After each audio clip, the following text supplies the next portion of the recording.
दुःखाला नष्ट कसं करायचं आहे हा मूलभूत प्रश्न आपल्या समोर असला पाहिजे.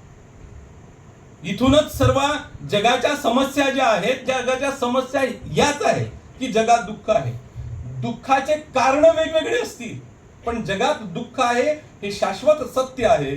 आणि म्हणून बाबासाहेबांनी जे 4 प्रश्न बुद्धांनी त्यांच्या धम्मामध्ये चर्चिले, त्यामध्ये हा महत्वाचा एक प्रश्न आहे की जन्म दुःख आहे, मृत्यू दुःख आहे, सर्व दुःख आहे, हे जर मान्य केलं तर बुद्धाचा धम्म हा निराशावादी बनतो.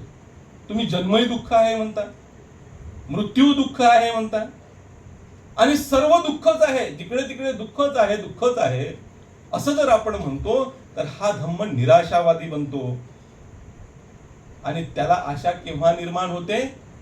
दुसरा प्रश्न मी जेव्हा सांगितला की दुःख नष्ट कसे करायचे. या जगात दुःख आहे तर ते नष्ट करण्याचा मार्ग आहे म्हणून आशा आहे. मी गरीब आहो पण मी श्रीमंत होऊ शकतो ही आशा आहे, म्हणून जगण्याचा उद्देश आहे.